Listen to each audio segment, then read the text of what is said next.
Hey everybody, it's Aaron with the Gospel Broadcasting Network, GBN, and the South Haven Church of Christ.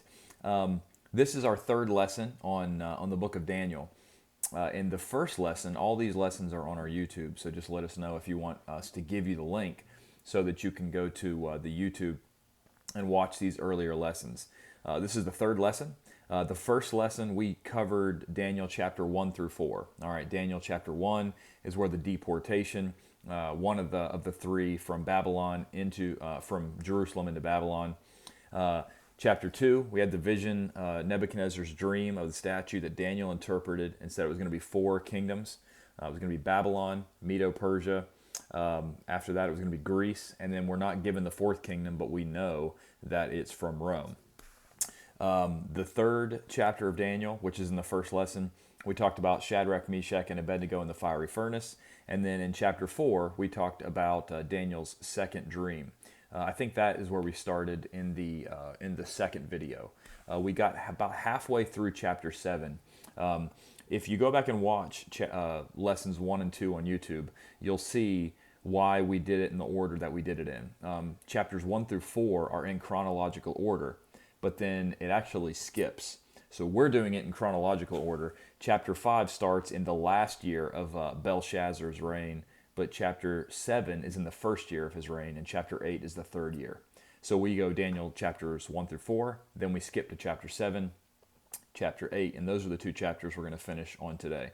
So we got about halfway through Daniel chapter 7 in lesson 2. We stopped at the end of verse 14. We're going to backtrack a little bit to set the stage. We ended lesson 2 talking about Jesus Christ in Acts chapter 1 ascending through the clouds, which I believe is what chapters 9, verse 9 is talking about. The Ancient of Days was seated, and then in verse 13, one like the Son of Man coming with the clouds of heaven came to the Ancient of Days, and he was given dominion and glory and a kingdom. Okay, so we're going to skip back though, because Daniel chapter 7 is a vision of four beasts, and although we covered the first, 7 verses, we're going to talk about this again. So we're just going to go ahead and start at the beginning of Daniel chapter 7. It's going to be a little bit of a review if you watch the second lesson, but that's okay because these visions, the more you read over them, the more sense they'll make. So Daniel chapter 7, starting in verse 1. In the first year of Belshazzar, king of Babylon, Daniel had a dream and visions of his head while on his bed. Then he wrote down the dream and told the main facts. Verse 2. Daniel spoke, saying, I saw in my vision by night, and behold, 4 winds of heaven were stirring up the great sea, and 4 great beasts came up out of the sea, each different from the other. Now, in the second lesson, we talked about the parallels between Revelation chapter 13 and Daniel chapter 7. Daniel and Revelation are both apocalyptic literature, which means that certain signs and symbols are used to convey messages so that the people that you're under, whether it's Babylon or Rome, the ones who you're subject to, won't necessarily be able to understand if they don't have a knowledge of the Old Testament. Okay, so verse 3, and 4 great beasts came up from the sea, each different from one another. The first beast was like a lion and had eagle's wings. I watched till its wings were plucked off, and it was lifted up from the earth and made to stand on 2 feet like a man, and a man's heart was given to it. This is exactly like Nebuchadnezzar's second dream. We know that this first kingdom, this first beast, is Babylon, and Nebuchadnezzar was the ruler, okay? Then we're going to look at the second beast. Verse 5, suddenly another beast, a second like a bear. It was raised up on one side and had 3 ribs in its mouth between its teeth. And they said thus to it, arise, devour much flesh. Your second beast is like a bear, and it had 3 ribs in its mouth. We know from Daniel chapter 2 that the second kingdom was Medo-Persia, all right? Had 3 ribs. Well, guess what? When Persia conquered Babylon, it conquered 2 other nations. It conquered Babylon, Lydia, and Egypt. So the 3 ribs in Persia's mouth are Babylon, Lydia, and Egypt. Verse 6, after this I looked, and there was another, this is a third, another like a leopard, which had on its back 4 wings of a bird. Wings always mean swiftness and speed, okay? The beast also had 4 heads, and dominion was given to it. This third beast, all right, third kingdom from Daniel chapter 2, and we'll also see this in Daniel chapter 8, where we're actually given the names. This third kingdom was the kingdom of Greece, and this kingdom was ruled by a guy that you've probably heard of called Alexander the Great. And it says there it had 4 heads, and dominion was given to it. After Alexander the Great died, his kingdom was split up between four of his rulers. We'll talk a little bit more about that when we get to chapter 8, which chapter 8 is a more specific vision of what happens after Babylon leaves. Remember, right now Daniel's having these visions while Babylon, the kingdom, is still ruling the world. Medo-Persia and Greece will come after this. Okay, verse 7. Now we're gonna hear about this fourth beast. This fourth beast is the beast of Revelation chapter 13. Okay. After this I saw in the nights, and behold, a fourth beast, dreadful and terrible, exceedingly strong. It had huge iron teeth. It was devouring and breaking in pieces and trampling the residue with its feet. It's stomping everything else to the ground. It was different from all the beasts before it. It had 10 horns. If you go read Revelation 13, the beast in Revelation 13 had 10 horns. I was considering the horns, and there was another horn, a little one, coming up from among them, before whom 3 of the first horns were plucked out by the roots. And there in this horn were eyes like the eyes of a man, and a mouth speaking pompous words. Okay, so this fourth kingdom is Rome. Rome had 10 emperors, if that's what these are taken as. That's really the general consensus between different writers and you can say experts, but they're just humans too, is that who are these 10 horns? Who are the 10 emperors? Well, there's something there in verse 8. It says, before whom 3 of the first horns were plucked out by the roots. Okay, if you look through your succession of Roman empires in the first century, there were 3 that served for less, all 3 of them together, less than a year and a half: Galba, Otho, and Vitellius. There's really 2 main views that I've seen of what this is that actually have credibility. One of them say the little horn of Daniel chapter 7 and verse 8 would be Vespasian. All right, Vespasian is the emperor who sent Titus to destroy destroy Jerusalem in AD 70. Okay, this is going to be a general overview, so I don't want to go into too much depth. The other view would be that this would be Domitian. All right, Domitian is who most people, a lot of people think is the beast of Revelation chapter 13, the 666 Domitian, who was like a reincarnation of Nero. So it's a lot without teaching the whole lesson on Revelation, which we will do a course on Revelation. So, is this small horn Vespasian, who did put down Galba, Otho, and Vitellius, would be the 3 horns that were plucked up? Or is it Domitian? I've heard some people say that Domitian, whose brother was Titus, helped in some of the military conquests under Vespasian to put down those 3 guys. Those are just 2. So it could be Vespasian, it could be Domitian. If you have other ideas, let us know. But we know, first of all, let's just make this clear. We know that it's somebody in the kingdom of Rome. It's not an antichrist 2,000 years later. Okay, that takes it completely out of the context of every single one of these visions in chapter 2, chapter 7, chapter 8. Okay, and there were in his eyes the eyes of a man, and a mouth speaking pompous words. Okay, now we're going to skip verse 9 through 14 because we covered that at the end of the second lesson. So skip over to verse 15. I, Daniel, was grieved in my spirit within my body, and the visions of my head troubled me. I came near to one of those who stood by and asked him the truth of all this, one of these angelic beings. So he told me and made known to me the interpretation of these things. Verse 17, those great beasts which are 4 kings which arise out of the earth. All right, 4 kings, 4 kingdoms that arise out of the earth. But the saints of the Most High shall receive the kingdom and possess the kingdom forever, even forever and ever. So the 4 beasts, okay, that we're told are Babylon, Persia, Greece, and Rome, okay? Now, sometimes these visions, if you don't remember the visions earlier in the book, you're going to be confused. If this is the first lesson you're watching, it's actually the 3rd in our series.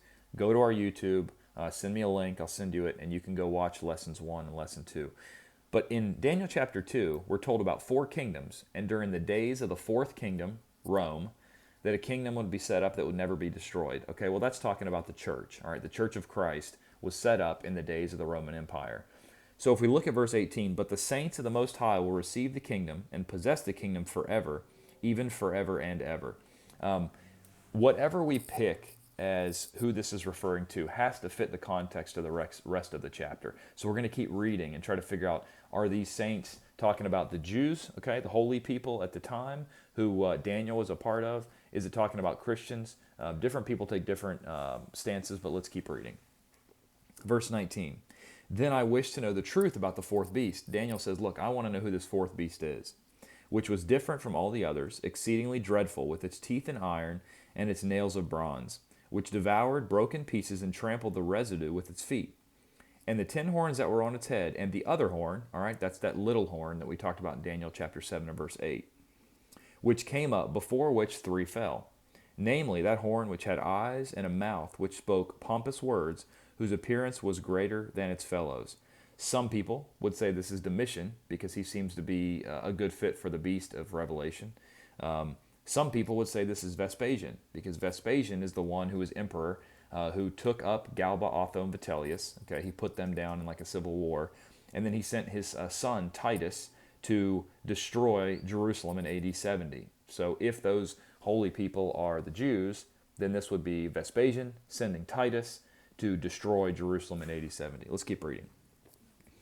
Verse 21, I was watching, and the same horn was making war against the saints. All right, well, are the saints the Jewish people in AD 70, or are they Christians? And prevailing against them, until the Ancient of Days came, and a judgment was made in favor of the saints of the Most High, and the time came for the saints to possess the kingdom. Whoever the saints are, they have to fit the qualifications of triumphing over Rome. My personal belief is that based on Daniel 2:44, the kingdom that came during the time of Rome is the church, and that is who Daniel 2 says that church, that rock, is what destroyed Rome. So is this talking about Christians? Right now, in my knowledge and my study, I believe that it is. If it's not, if it's talking about the Jews, I could be wrong. I might change my view. On some of these apocalyptic visions like Revelation, I've changed my view a few times, but I will never hold the position I don't believe that this is talking about an antichrist, because that's pulling it completely out of context. So I don't believe that whatsoever. It's either talking about saints, Christians in the first century, whenever the days of Rome, that church kingdom set up, or it's talking about the Jews in AD 70, whenever Vespasian sends, if Vespasian's little horn sends Titus, okay? Only one of those two options, I think, holds any water at all. Verse 23, thus he said, this is that angelic being talking to Daniel, the fourth beast shall be a fourth kingdom on the earth, Rome, which shall be different from all other kingdoms. It was a republic originally until Caesar started to take it over. And it shall devour the whole earth, trample it, and break in pieces. Rome was the worldwide dominant power. The 10 horns are 10 kings who shall arise from this kingdom, and another shall arise after them. Okay? Depending on who your 10 kings are, if you start with Pompey, then I think you get to Vespasian. I think if you start with Julius Caesar, I believe it is, that you would get Domitian. Okay?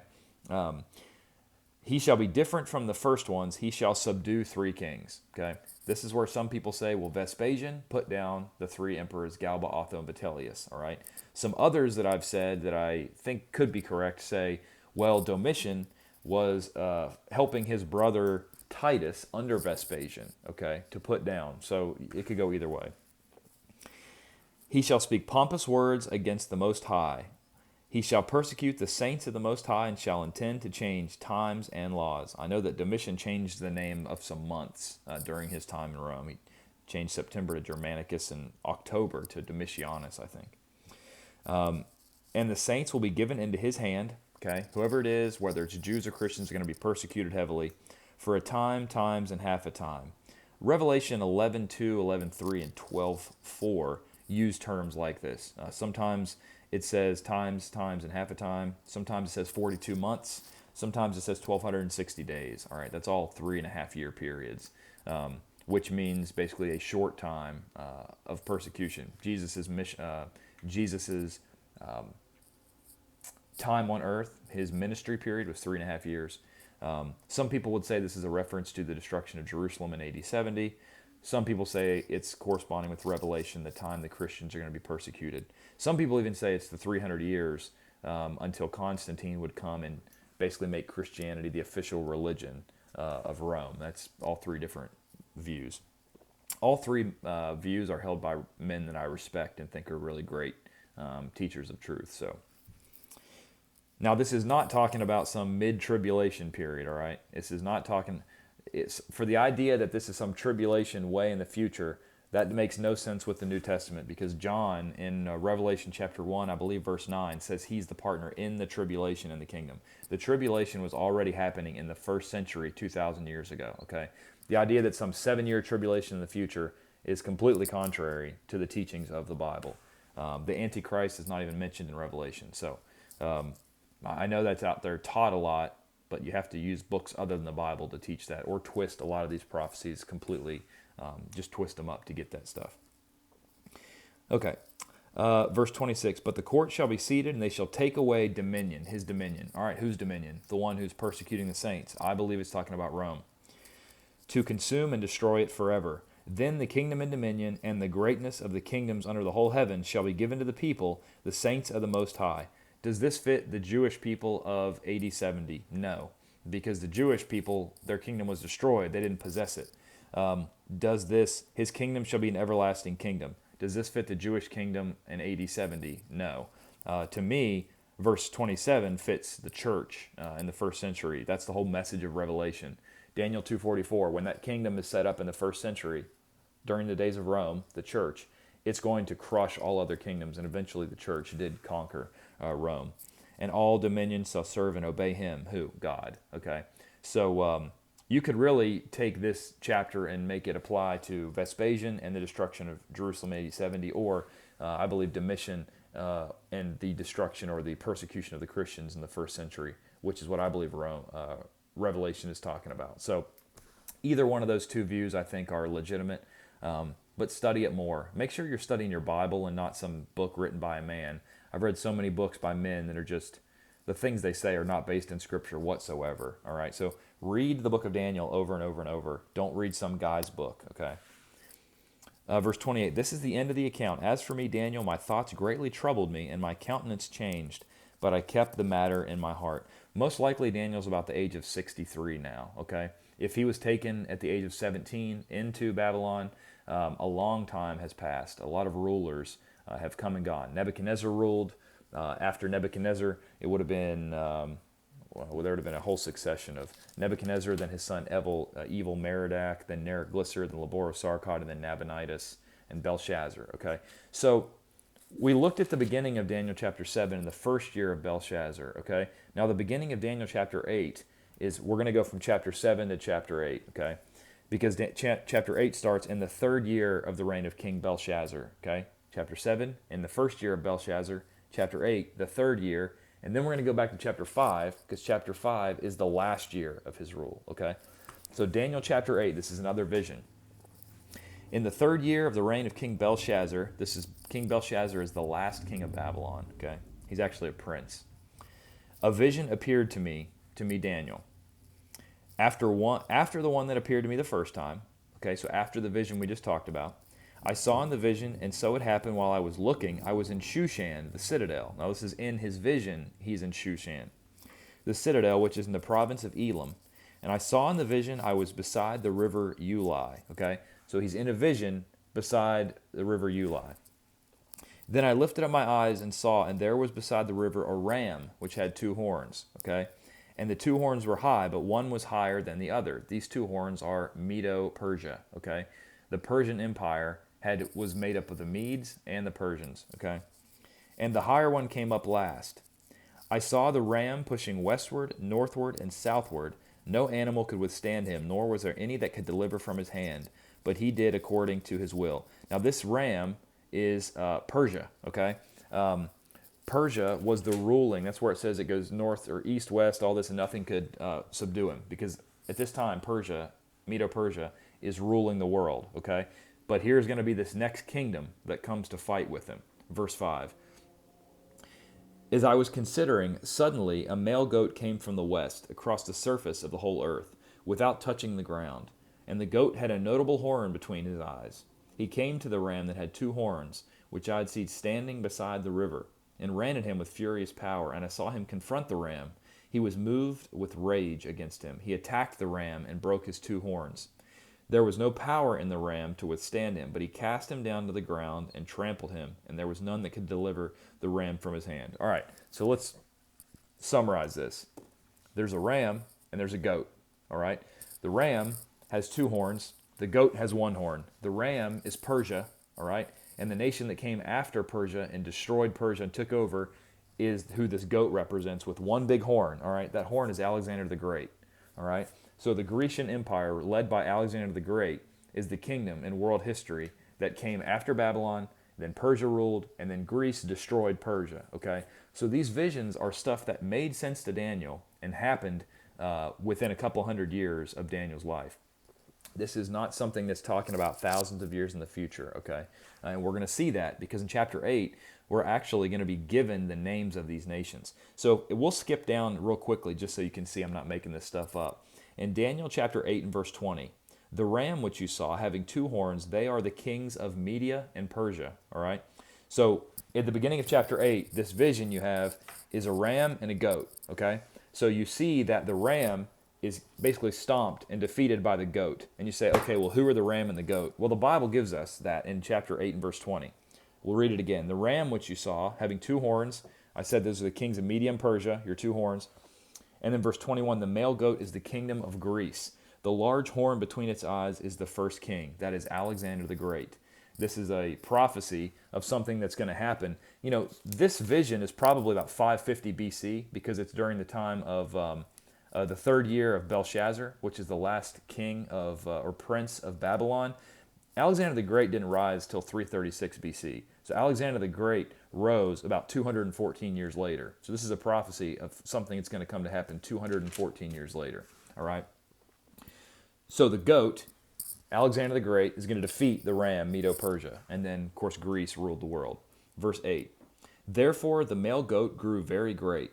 But when he became strong, the large horn was broken, and in place of it, four notable ones came up towards the four winds of heaven. Okay, now when Alexander the Great died, okay, his kingdom was all the way from India, all the way over everything that Rome was to cover, and he had four military generals that took over for him. So when it says this large horn was broken, that's Alexander the Great dying, and out of them, four notable ones came up. Those were his four rulers that split his kingdom up, okay? Alexander the Great had a child that I think had just been born or was about to be born, but his four generals took over. And those four guys, this is just an overview, so I don't want to get too in depth, but they were Ptolemy, Seleucus, Lysimachus, and Antigonus Cassander, okay?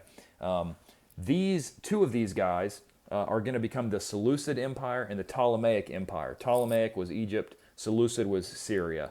Those are going to be what we see later in Daniel as king of the north and king of the south, okay? So we'll just keep reading. Verse 9, and out of them came a little horn, which grew exceedingly great towards the south, towards the east, and towards the glorious land. The glorious land, take a guess, is talking about Jerusalem, okay? This is to Daniel, a Jew, remember this. And it grew up to the host of heaven, and it cast down some of the host and some of the stars to the ground and trampled them, okay? Remember, this is apocalyptic language. When it talks about the host and some of the stars, it doesn't mean literal host and literal stars. Remember, Alexander the Great and the Grecian Empire was just compared to what? To a goat, okay? And a ram, okay? Was what Medo-Persia was compared to. So remember, these are visions. They're given signs and symbols. So this little horn of Daniel chapter 8 is different than the little horn of Daniel chapter 7, okay? The Daniel chapter 7 little horn came up during the Empire of Rome, okay? Now when you get to Daniel chapter 8, the little horn comes up after Alexander the Great dies and his four generals take over. This is a guy named Antiochus, or Antiochus, people say it different ways, Epiphanes, okay? Antiochus Epiphanes. This was during the time that we say is the silent 400 years between the book of Malachi and when John the Baptist came on the scene and Jesus in the New Testament, okay? Malachi, last book of the Old Testament, then Matthew, Mark, Luke, John, the beginning of the New Testament. Malachi actually ends talking about this prophet who's going to come and make straight the paths for the way of the Lord, and John the Baptist picks up at the beginning of the Gospels. So this guy is going to come and rise, Antiochus Epiphanes, and he is an awful person who just wrecks Jerusalem within the last 200 years before Jesus comes. So that's who this is talking about. Trampled down, he even exalted himself as high as the Prince of Hosts. Okay, the Prince of Hosts, in figurative language to the Jewish people, was the high priest. Okay, Antiochus Epiphanes, he did this. He actually went and deposed him. There was a man named Jason who went to Antiochus and said during this time, let me be the high priest against my brother Onias. I'll give you more money. And so Antiochus Epiphanes went in and took Onias, the high priest, out and put Jason in. Let's keep reading. And by him the daily sacrifices were taken away, and the place of his sanctuary was cast down. Because of transgression, an army was given over to the horn to oppose the daily sacrifices, and he cast truth down to the ground. He did all of this and prospered. Okay, when Antiochus Epiphanes came in, he did a few things. Number one, he took away the sacrifice. Under the law of Moses, you had to have a morning and an evening sacrifice. Antiochus Epiphanes stopped this for about the period of about 3.5 years. Okay, that's actually later, whenever they reinstituted and they cleansed the temple, that's where Hanukkah came from. Okay, Hanukkah is not Jewish Christmas like people believe. Hanukkah is actually the celebration of the rededication of the temple after Antiochus Epiphanes came in. There's something you'll read about in the New Testament in Matthew chapter 24 called the abomination of desolation. Okay, people have this idea that that's going to happen way in the future. That's wrong. Okay, Antiochus Epiphanes did this in about 180 something BC. I can't remember, where he went in and offered a pig in the temple in Jerusalem. Okay, a pig was unclean in the law of Moses, so he basically desecrated, defiled the temple, and then also that's what happened in AD 70 whenever Titus destroyed the temple in Jerusalem. Okay, so this is talking about Antiochus Epiphanes in about 180 BC. I think that's when it was. Whenever he did this in Jerusalem. Okay, it's still a prophecy. It's not in 2018 with some antichrist. This is talking about during the time of the Jewish people before Christ would come. Because of transgression, in verse 12 again, an army was given over to the horn, given over to Antiochus Epiphanes. He opposed the daily sacrifices. He did do that. He stopped them. He cast down truth to the ground. He did all of this. That's exactly right. Verse 13, then I heard a holy one speaking, and another holy one said to that certain one who's speaking. These are angelic hosts.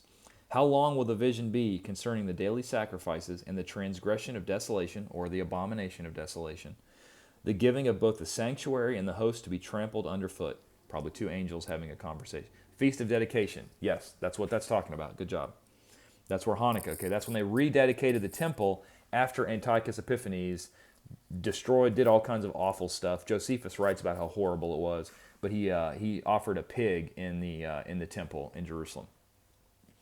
How long will the vision be concerning the daily sacrifices? So what we're just talking about. How long will this vision be in the transgression or abomination of desolation, to giving of both the sanctuary and the host to be trampled underfoot? Okay, so all this abomination's done in the temple in Jerusalem, and he said for me 2,300 days. Okay.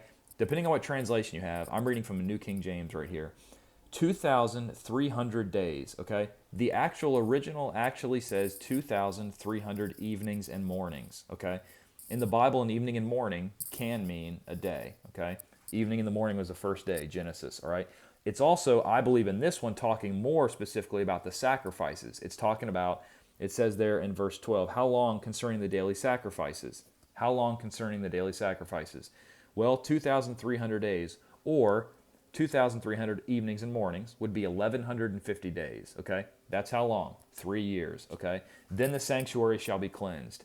That is actually how long Antiochus Epiphanes stopped the sacrifices, the evening and morning sacrifice, before the Feast of Dedication, where, I think Purim, I can't remember, Hanukkah, where they rededicated it, and then evening and morning sacrifices were reinstituted, okay? So those 2,300 days, more accurately, I believe, is 2,300 evenings and mornings, which would be 1,150, just divide it in 2 days, 3 years, how long Antiochus Epiphanes took away the sacrifices, okay? Hate to break it to you. Don't mean to tell anybody that they're wrong. This is not talking about some Antichrist 2,000 years in the future, okay? The word Antichrist is used 4 times in the Bible, in 1st and 2nd John, never in the book of Revelation, okay? Verse 15. Here's what happens. The reason Antiochus went against Jerusalem is because he was angry, okay? He was up in Syria. He went down through, okay, let's say Israel's here. He went down through to go fight against Ptolemaic Egypt, right? And this new nation that was rising in power over here, Rome, came down and met him, and they actually drew a circle in the sand around Antiochus Epiphanes and said, you better surrender before you leave this circle or we're going to kill you, okay? Well, Antiochus Epiphanes surrendered down here in Egypt to Rome, who was rising in power, who would eventually take over and become the world power. And as he went back up to Syria, guess what he went right by? He went right by Jerusalem and Israel, and he sent, I think Josephus said, 20,000 soldiers, and they just wrecked Jerusalem, okay? So basically, he was an angry kid that took his ball and went home, And when he went through, he went by Jerusalem and destroyed Jerusalem.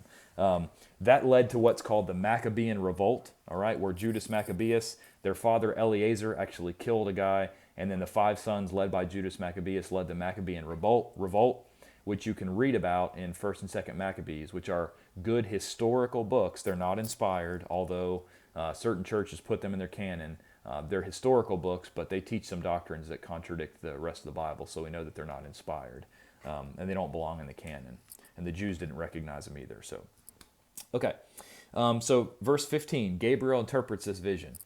This is Daniel chapter 8 and verse 15.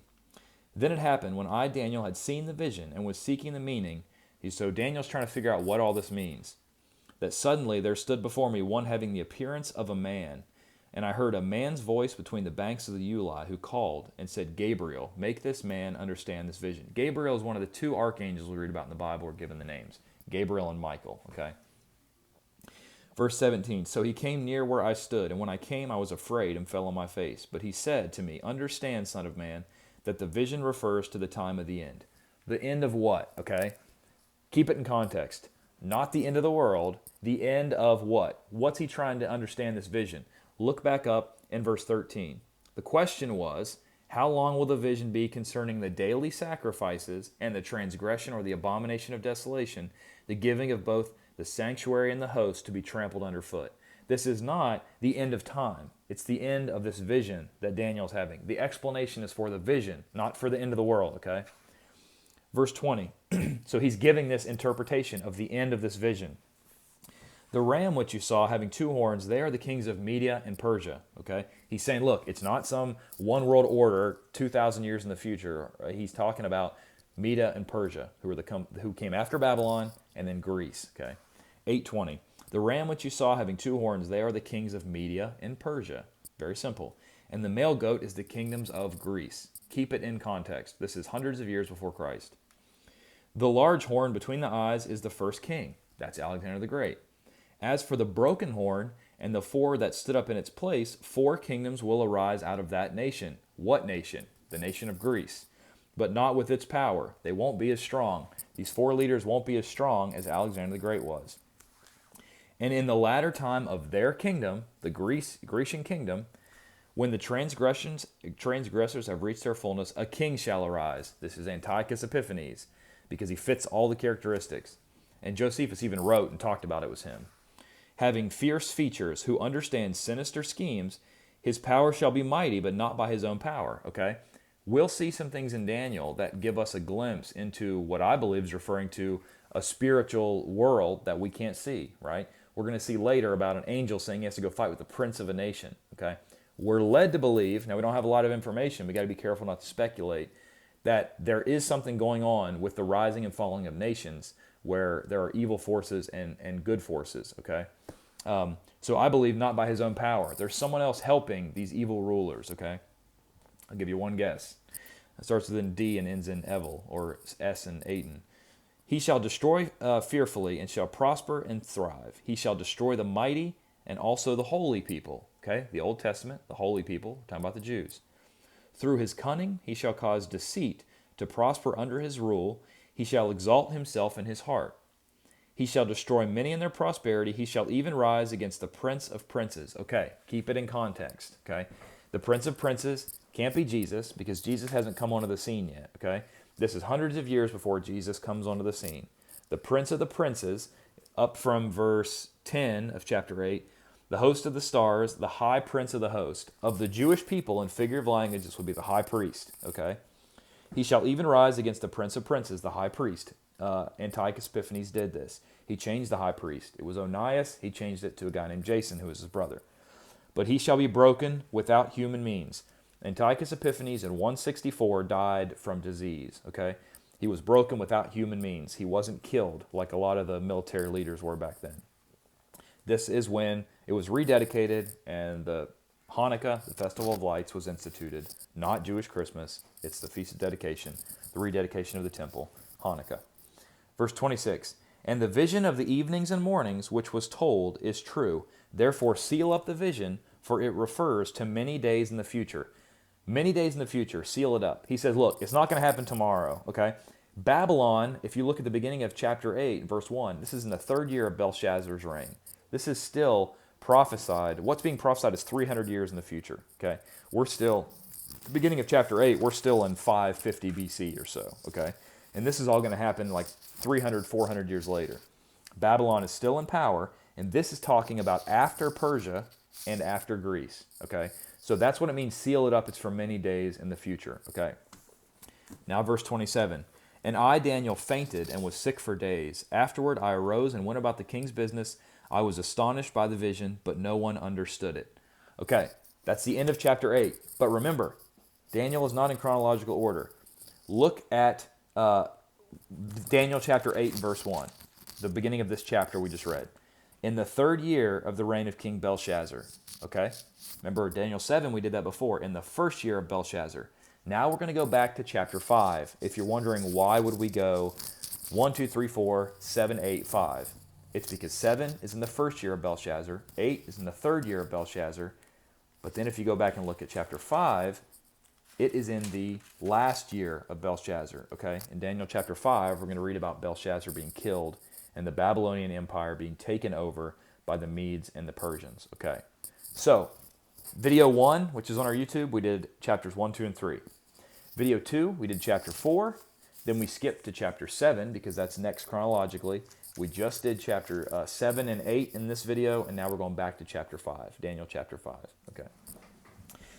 So Daniel chapter 5, this is going to be the last year of Belshazzar's reign and when Babylon is going to be taken over by Medo-Persia. Chapter 5, verse 1. Belshazzar the king made a great feast for 1,000 of his lords and drank wine in the presence of the 1,000. While he tasted the wine, Belshazzar gave the command to bring the gold and silver vessels which his father, Nebuchadnezzar, had taken from the temple which had been in Jerusalem. Okay, sometimes the Bible uses father as grandfather, okay, or David, the family of David, as David his father, even though it wasn't a direct son, okay? Not to get into too much depth with the historical leadership, but you had Nebuchadnezzar, and then we read about his son, Evil, or Abel Merodach, okay, who was after Nebuchadnezzar. Then you had Neriglissar, who killed Evil Merodach. His son Laborosarkod took over. Then people didn't like him; they killed him, and then they put Nabonidus in. All right, Nabonidus' son is Belshazzar. So there's some history that goes between these leaders. But the important thing is that Nabonidus was, or not Nabonidus, Belshazzar, Nabonidus' son, is the one who is here. Okay. What's the scripture? We're getting ready to start Daniel chapter 5, okay? Daniel chapter 5 and verse 1. So it says there in verse 2, he tasted the wine. Belshazzar gave the command to bring the gold and silver vessels his father Nebuchadnezzar had taken out of the temple in Jerusalem. Whenever Nebuchadnezzar, years ago, sacked and destroyed Jerusalem, he took all the good stuff out of the temple as like treasure, okay? Now you have Belshazzar years later who says, hey, go get all of those things that the priests used to worship God, and we're going to have a party, and we're going to drink alcohol from it, all right? What do you think God thought about that? Well, you're going to see pretty quickly. Okay. Verse 3. Then they brought out the gold vessels that had been taken from the temple of the house of God, which had been in Jerusalem. And the king and his lords and his wives and his concubines drank from them. They drank wine and praised the gods of gold and silver, bronze, iron, wood, and stone. All these false gods, and they're just having a party, okay? Verse 5. In the same hour, the fingers of a man's hand appeared and wrote opposite on the lampstand on the plaster of the wall of the king's palace. And the king saw the part of the hand that wrote. Then the king's countenance changed, and his thoughts troubled him. All right, he was freaking out. That's basically what it means. So that the joints of his hips were loosened and his knees knocked together against each other. He's terrified. Verse 7, the king cried aloud to bring in the astrologers, the Chaldeans, and the soothsayers. The king spoke, saying to the wise men of Babylon, whoever reads this writing and tells me the interpretation shall be clothed with purple, have a chain of gold around his neck, and he shall be the third ruler in the kingdom. Why the third ruler? Why not the second? Okay. In a lot of these ancient kingdoms, including Babylon, there's historical records outside the Bible that show that they would have something called a co-regency, which means a dad would be the king, and he'd have his son, who was like the crown prince, who would rule with him until the dad would die. Then he would become the main king, okay? That's why, most likely, we have, this is Old Testament, yeah, book of Daniel. This is, Daniel's one of the major prophets. Is Isaiah, Jeremiah, Lamentations, Ezekiel, Daniel, right before you get into the minor prophets, if you want to look it up. So we're in Daniel chapter 5. So Belshazzar is this rich, spoiled crown prince while his dad is off somewhere in the kingdom. And Belshazzar's throwing a party. Okay, that's why he says, hey, whoever makes this done, I'll make him third ruler. Well, why not second? Because he was second, and first was his father, who would have been Nabonidus, the ruling king at this time. Daniel chapter 5, all right? So we're picking up in verse 8. So he says, you figure out what this writing means, and I'll make you the third ruler after me, because he was second and his father was first. Now all the king's wise men came, but they could not read the writing or make known the king's interpretation. Then King Belshazzar was greatly troubled. His countenance was changed, and his lords were astonished. So he's having this huge party, and he thinks it's a good idea to say, hey, you remember all that stuff that we took out of God's temple in Jerusalem? Why don't we go get that and party with that, right? And as soon as he does that, this hand appears and writes on the wall, all right? It's not looking good for him. The queen, because of the words and the king and his lords, came to the banquet hall. The queen spoke, saying, O king, live forever. Do not let your thoughts trouble you, nor let your countenance change. There is a man in your kingdom in whom is the spirit of the holy God. All right, this is a reference to Daniel, okay? And in the days of your father, light and understanding and wisdom, like the wisdom of the gods, were found in him. And King Nebuchadnezzar, your father the king, made him chief of the magicians, astrologers, Chaldeans, and soothsayers. Inasmuch as an excellent spirit, knowledge, understanding, interpreting dreams, solving riddles, and explaining enigmas were found in this Daniel, whom the king named Belteshazzar.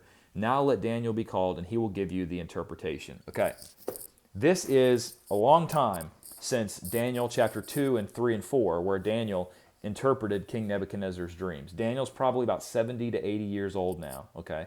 There's been a lot of succession of kings. Remember, it says Nebuchadnezzar, your father. That means one before you, all right? Like it was actually probably his grandfather, with a couple other kings in between that killed each other and got swapped out. So basically they're saying, look, there's this man Daniel who's in the kingdom who used to interpret all these dreams and visions for Nebuchadnezzar. The spirit of the holy gods is in him. You need to go find him, okay? So verse 13. Then Daniel was brought in before the king. The king spoke and said to Daniel, Are you that Daniel who is one of the captives from Judah, whom my father the king brought from Judah? I have heard of you, that the Spirit of God is in you, and that light and understanding and excellent wisdom are found in you. Now the wise men were in verse 15, Daniel 5. Now the wise men, the astrologers, have been brought in before me, that they should read this writing, and make known to me its interpretation. But they could not give the interpretation of the thing. And I have heard of you, that you can give interpretations and explain enigmas. He says, look, none of my guys can figure this out, but I've heard that you can. I want you to figure out this writing for me.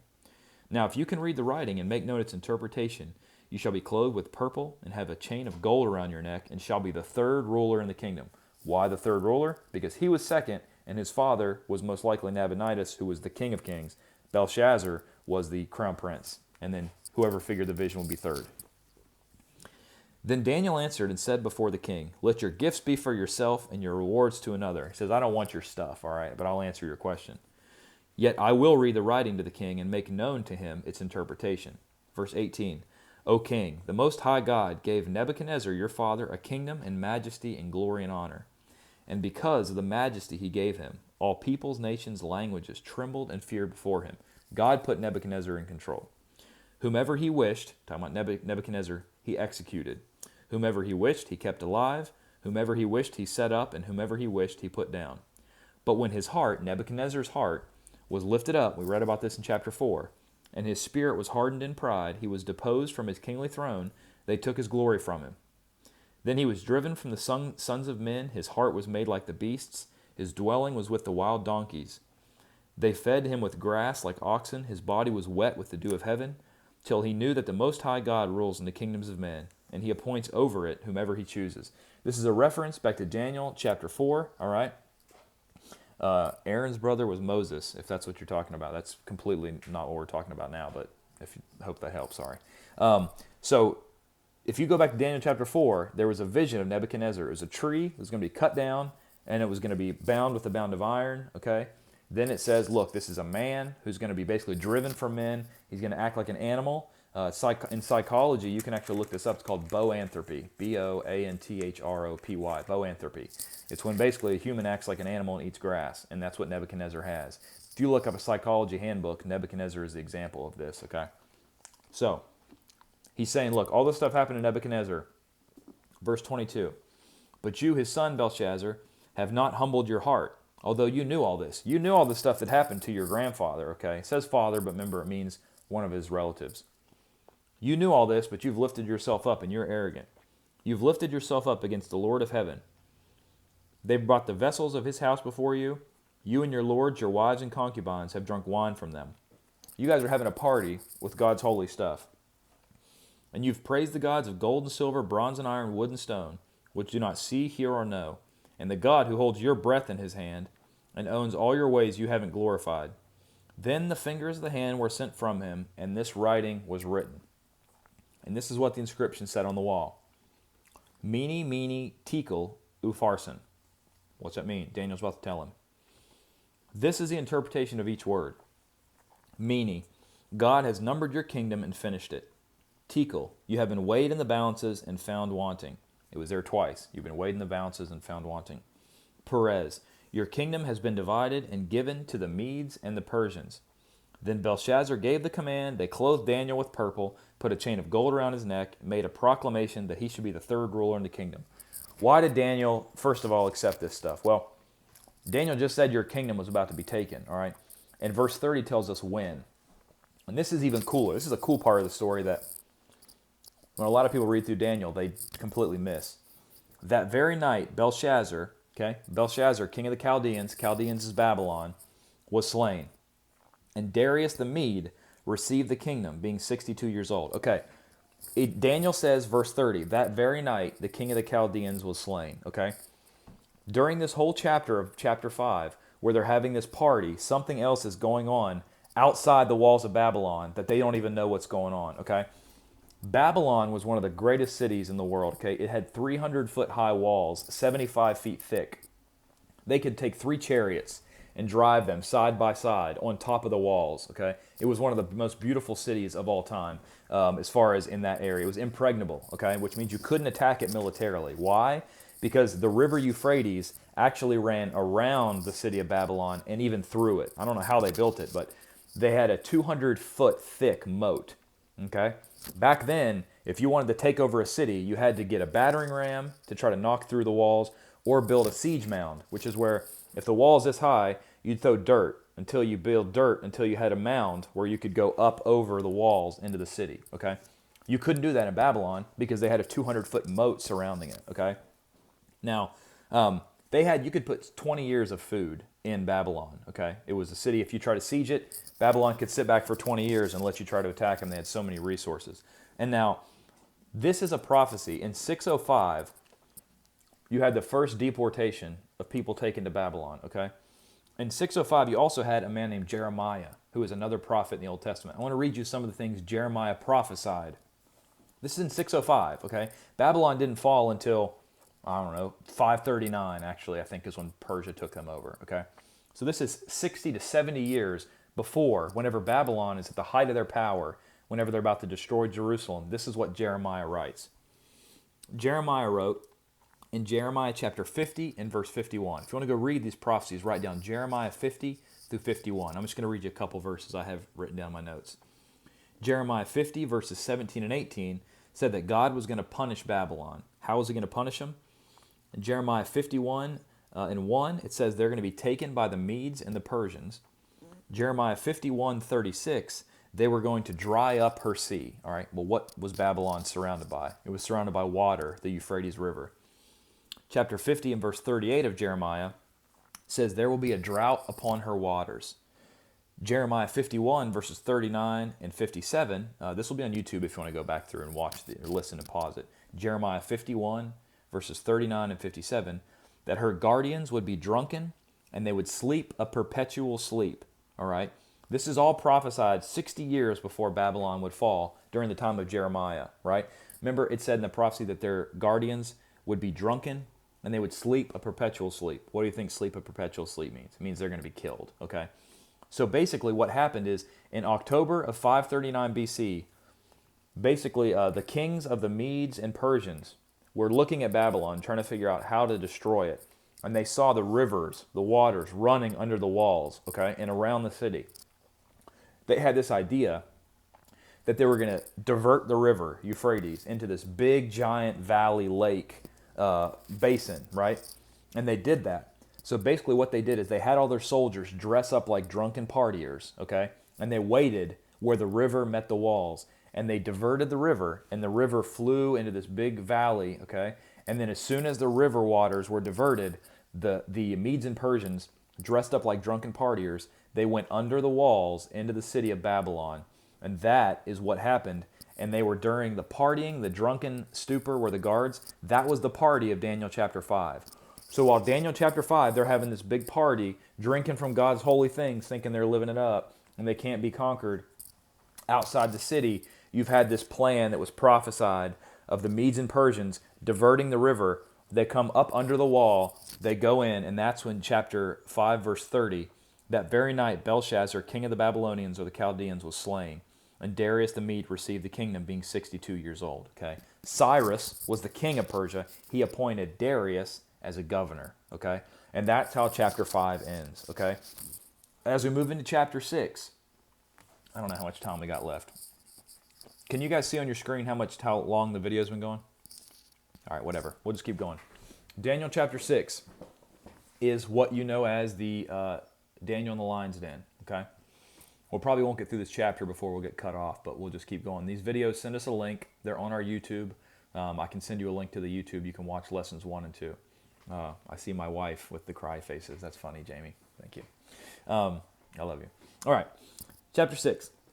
Number 1, it pleased Darius to set over the kingdom 120 satraps, okay, over the whole kingdom and over these 3 governors, and Daniel was to be one. So Daniel, as soon as the Medes and Persians take over, they make this guy, Daniel, one of the 3 governors, right? Probably because he says, hey, guys, look, I just got done telling them that you were going to take him over, okay? So that the king would suffer no loss. Verse 3. Then this Daniel distinguished himself above the governors and satraps because an excellent spirit was in him, and the king gave thought to setting him over the whole realm. So the governors and satraps sought to find some charge against Daniel concerning the kingdom, but they could find no charge or fault because he was faithful, nor was any error in him. Okay, they don't like Daniel because they're Medo-Persian guys, and they take over and they make this Jewish guy who was a slave, they basically put him above you, okay? So these guys, they have their boss, their king, and he says, hey, I'm going to make this slave that we just conquered. He's going to be over you, your ruler. They didn't like that. Verse 5. Then these men said, we shall not find any charge against Daniel unless we find it against him concerning the law of his God. This should be what every Christian strives for, guys. You should want nobody to have anything against you unless it's in pertaining to how faithful you are to God. These people said Daniel doesn't do anything wrong. The only way we could catch him is if we caught him in something that he was doing in regards to worshiping his God. Verse 6. So these governors and satraps thronged before the king and said to him, King Darius. Now when it says king, this is talking about governors, because we know from history that Cyrus is the main king. When it says king here, it means king of the city of Babylon, okay? So he's like a governor, as we would think of it. King Darius lived forever. All the governors of the kingdom, the administrators and satraps, the counselors and advisors have consulted together to establish a royal statute, make a firm decree, that whoever petitions any god or man for 30 days except you, O king, shall be cast into the den of lions. Now, O king, establish the decree and sign the writing, so that it cannot be changed, according to the laws of the Medes and Persians, which does not alter. Therefore, King Darius signed the written decree. So basically, these guys say, hey, look, all of us talked, okay? Well, first of all, this is a lie. Look there in verse 7. All the governors of the kingdom, administrators, satraps have consulted together. Do you think Daniel had any part of this? No. Daniel, they didn't go seek Daniel because Daniel would have said, no, I'm going to pray to God. So this was a lie, okay? Daniel wasn't consulted in this. So they went and said, hey, look, we all talked, except they didn't talk to Daniel. And they said, this is what we want. We want to honor you, king. Everybody has to pray to you. Well, of course, the king is like, oh, wow, thanks, guys, sure. So he signs this decree, and it passes into law, and now the people know they can get Daniel. So verse 10. Now when Daniel knew the writing was signed, he went home. And in his upper room, with his windows open towards Jerusalem, he knelt down on his knees 3 times that day. and prayed and gave thanks before his God, as was custom in the earlier days. You can post a question, but you can message it to me if it's not on this topic, because we'll probably have to cover it another time. Verse 11. Then these men assembled and found Daniel praying and making supplication before his God. And they went before the king and spoke concerning the king's decree. Have you not signed a decree that every man who petitioned any god or man within 30 days without you, except you, O king, shall be cast in the den of lions? He says, King, didn't you say that anybody that prays to anyone except you gets thrown to the lion's den? The king answered and said, the thing is true. Yeah, that's right. According to the law of the Medes and Persians, which doesn't change. Yeah, if someone else is praying to somebody other than me, they get thrown to the lion's den. Verse 13, so they answered and said before the king, that Daniel, who's one of the captives from Judah, hey, that slave Daniel, right, that you put above us, doesn't show due regard for you, O king, or the decree you signed, but makes his petition 3 times a day, saying, hey, that guy Daniel, you know, the one you like, that slave that's above us, we don't like him, and now he's the one that's breaking this rule. And the king, when he heard these words, was greatly displeased, or he liked Daniel, with himself, and he set his heart on Daniel to deliver him. He labored till the going down of the sun to deliver him. He was looking for loopholes in the law. Then these men approached the king and said to the king, know, O king, it is the law of the Medes and the Persians that no decree or statute which the king establishes may be changed. So he realizes he's been set up, and now he's going to have to cast Daniel into the lion's den, but he doesn't want to, so he tries to look for a way around it. So the king gave the command. They brought Daniel and cast him into the den of lions. But the king spoke, saying to Daniel, your God, whom you serve continually, he will deliver you. Then a stone was brought and laid on the mouth of the den, and the king sealed it with his own signet ring and with the signets of his lords, that the purpose concerning Daniel might not be changed. He says, okay, I have to follow the law. Verse 18. Now the king went to his palace and spent the night fasting, and no musicians were brought before him. Also his sleep went from him. He couldn't sleep. He was so worried about Daniel. Darius was a good man of moral character as far as Daniel. He respected Daniel. Then the king arose very early in the morning and went in haste to the den of lions. And when he came to the den, he cried out with a lamenting voice to Daniel. The king spoke, saying to Daniel, Daniel, servant of the living God, has your God, whom you serve continually, been able to deliver you from the lions? Then Daniel said to the king, O king, live forever. My God has sent his angel and shut the lion's mouth, so that they have not hurt me, because I was found innocent before him. And also, O king, I've done no wrong before you. Now, so Daniel says, look, I didn't do anything wrong. I just want you to know that. And yes, God did save me. Verse 23. Now the king was exceedingly glad for him and commanded that they should take Daniel up out of the den. So Daniel was taken out of the den, and no injury whatever was found on him, because he believed in his God. Verse 24. And the king gave the command, and they brought those men who had accused Daniel. They cast them in the den of lions, them, their children, and their wives. And the lions overpowered them and broke all their bones in pieces before they ever came to the bottom of the den. One thing it's important to remember when you're reading the Bible, God didn't instruct what these people, like he didn't tell Darius, hey, throw those guys who lied to you, their wives and kids in there, okay? The Bible sometimes records things that earthly rulers do, right? When it talks about Nebuchadnezzar killing the 70 sons of Zedekiah and plucking out his eyes, God didn't tell him to do that. Sometimes the Bible records awful things that human rulers do, okay? Darius, ruler in Persia. Persia did some pretty wicked things. So God didn't say, hey, you do this, okay? Verse 25. Then King Darius wrote to all peoples, nations, and languages that dwell on all the earth, peace be multiplied to you. I make a decree that in every dominion of my kingdom, men must tremble and fear before the God of Daniel. For he is the living God, his steadfast love forever. His kingdom is the one which shall not be destroyed. His dominion shall endure to the end. He delivers and rescues. He works signs and wonders in heaven and on earth, who has delivered Daniel from the power of the lions. So this, Daniel prospered in the reign of Darius and in the reign of Cyrus the Persian. That is the end of chapter 6. After this, we have 4 more chapters in the book. We've got chapters 9, 10, 11, and 12. And they are also going to be out of order from the way we look at them. There's some reasons for this that I believe historians make a pretty good case for. And I think that they line up and make a lot of sense. You say, well, why are 9, 10, 11, and 12 out of order? Well, 1, 2, 3, and 4 were in order, but then we went 7, 8, 5, 6, okay? Because the beginning of the chapter gives us the time frame. So this will go up on YouTube as soon as we get a chance to put it up. You can watch lessons 1 and 2 on the YouTube as well. If there's anybody out there, good news, we had 2 more baptisms. Another guy named Jeff outside of Los Angeles and another guy named Cameron in Atlanta.